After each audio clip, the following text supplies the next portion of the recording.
Good morning, everyone. Okay, let's talk about Taoist Chapter 1. Let me find it here. All right. Okay, what do we have here? Let's talk about Taoist Chapter 1. Okay, we're going to be talking a little bit about vision and mission. And another thing that you're going to find in this module is the template for grant writing. That template's very important because it's the final assignment that you'll have.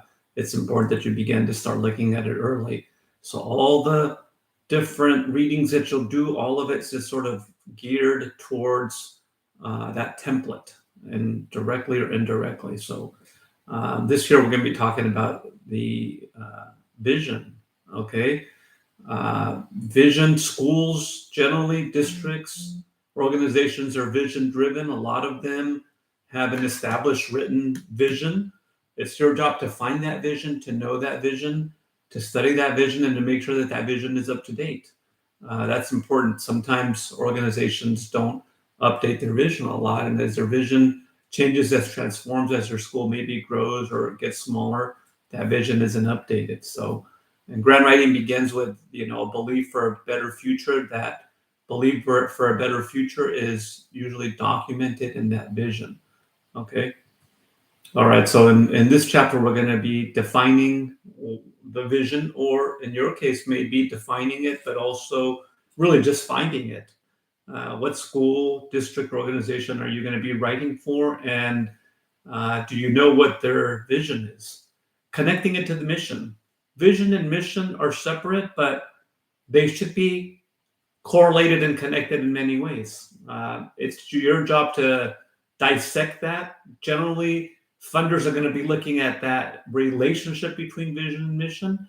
And if they don't see it, that minimizes their chances of getting funded.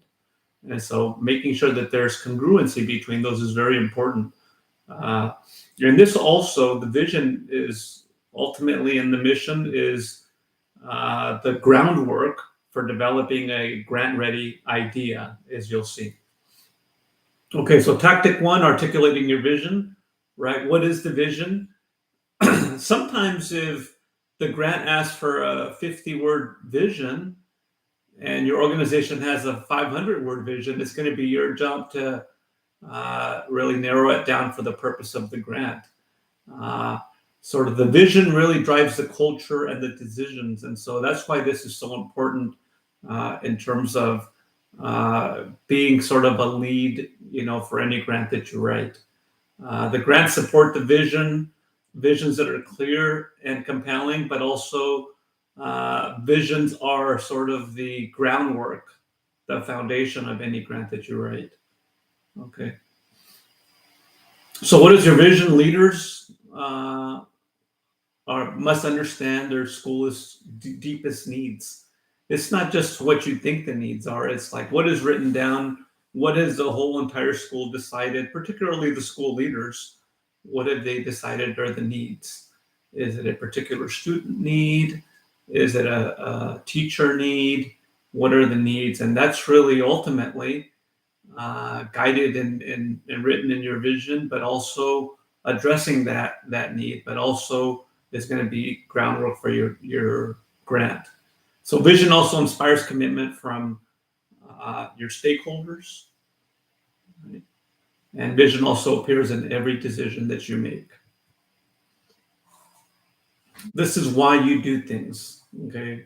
Why the school exists, what you want to do with the future of the school, how you want to progress and advance the school, how your school is special and unique from every other school in your district, or how your district is special and unique from any other district in your region. Okay. Okay. Vision is extremely important. It matters. The families, the students, the faculty, everyone connects.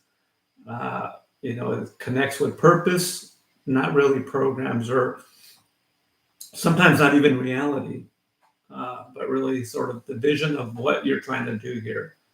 It guides the how and the what, and it's clear why it strengthens the grant and also enrollment. Okay. So in the grant, ultimately, grant money is supposed to have that purpose of transforming or adding to addressing a problem, but also having some transformational effect, something that you're going to change fundamental about your organization. The features, the benefits, the results of the transformation are all going to be key in part of that transformation. And we'll find some of these also, and not in these words, but in more expansive terminology that we're going to find in the template. Okay. Mission and vision statements, grades that are served, right? Who you're serving, the curriculum and the philosophy, right? What kind of programs do you have? What is unique about your programs? And then your facilities as well. The benefits, what features do for students and families alike, and teachers as well, and maybe even school leaders, if that's what the grant is addressing. A lot of grants sometimes out there address sort of new teachers and supporting new teachers in the profession. The academic preparation, the engagement and exploration, and the long-term student success is really all of these things are what grant writing will do directly and indirectly. The results are proof that you're going to deliver really on the promises that you've set out in the grant, right? In the grant, sometimes there's sort of a battle out there in grant writers, whether do you promise a lot to grant to get the grant and then under deliver because you can't deliver that, or do you under promise things that you can do and do much more than that, so you under promise and over deliver so that you can set yourself up for the next grant. Okay, so the two options: over promise, under deliver, or under promise, over deliver. Okay, that also comes down to your own ethical foundations and what you're willing to do. And sometimes a lot of people with very strong ethical foundations, regardless of whether they get the grant or not, want to under deliver. But I think, as I said earlier, the most important thing is to get the grant.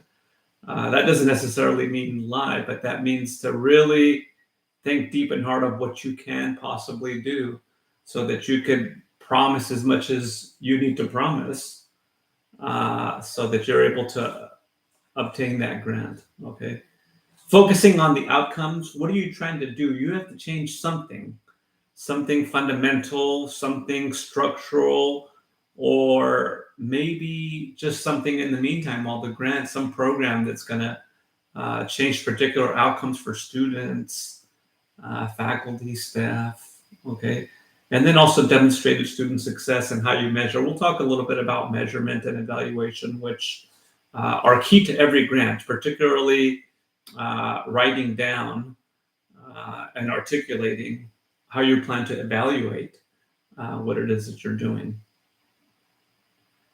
So the transformation is how lives are changed, particularly and specifically the lives of the people that you plan to serve with the grant, how the grant overall will fulfill your mission, and the long-term impact that you're going to have on students and community. Generally in grants, there's something called a logic model. And in the logic model is generally a one-page sort of schema visual that shows the entirety of your program that you're looking to get grant funded. In that logic model, generally you have sometimes a lot of times, but sometimes the grants will provide you template for the logic model. Other times they don't. But that logic model generally has short-term, medium-term, and long-term impact. And that really comes down to the grant. What kind of impact will your grant have? Tactic 2 is to focus on the mission. Okay, we talked about vision earlier. Now this is mission, right? The grants must align with your mission. Avoiding mission creep means not having a mission that is so watered down that nobody knows who exactly it serves, because you've watered it down over the years, and as you've progressed and advanced as an institution, and at the end of the day, you really don't have a mission that really serves anybody. Having strong proposals that reflect your core values. So mission control is having auditing policies and practices, ensuring that the mission is lived daily. It's not just something that sits on a website, and that there's alignment between, alignment that is going to attract the funders and the potential funders to your school or your organization. The audit is reviewing the mission clarity, checking alignment across your operations, and identifying gaps and priorities that perhaps you're doing but are not in your mission, or perhaps things that are in your mission but you're no longer doing. Okay. The guiding statement is focusing on your personal clarity of vision that's going to translate the mission into action, and it's going to guide grant-supported programs. That's also going to be part of the template. That's extremely important of your programs and how you see your programs and how you're trying to advance or get particular funding for your program or programs. Tactic three is to develop your program idea. Think beyond just crisis funding. Identify urgent, important, and impactful problems. And then align your ideas with mission and vision. The whole idea of identifying the problem generally, when people do a really good job as a grant reviewer, and what I see, the people who do a really good job in identifying the problem, a lot of times it's not a pure individual articulation. It's generally an articulation that cites data, maybe census data, maybe local school data, maybe district data, state data, but cites data and really truly having something external that shows the problem that may be urgent and specific to your school or your district. Okay. Refining your idea is really brainstorming, prioritizing the needs, and consulting stakeholders. And by stakeholders, we mean the people who are going to be involved in the grant directly and indirectly, but also the people that it serves. A lot of times, some grants want, how are you integrating stakeholders? How are you getting feedback from the people who you're serving in the grant? Is their voice important in the development and advancement of your program or programs?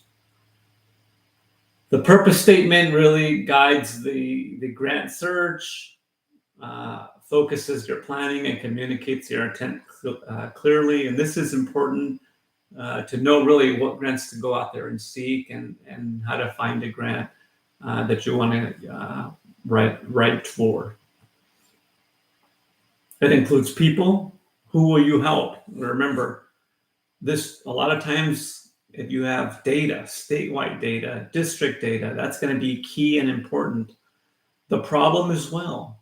What is the problem? However it is that you write the problem, it is going to be important that you cite data, external data to your school. What is going to be the plan? And then what is the progress? Okay. Vision is going to sustain your long-term efforts.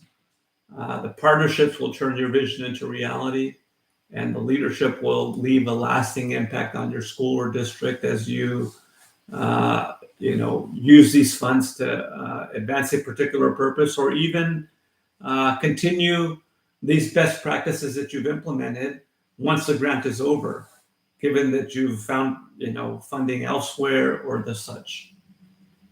Okay, so this is for reflection for you as you reflect on this chapter, to reflect on, what you learned, what you loved about the chapter, any questions that you may have, what you wonder, and what do you plan to do, and how do you plan to use this for your program, for your grant writing template. Okay, so next we're going to be talking about preparing schools to be grant ready, and then building systems and teams in the next chapter. Thank you very much.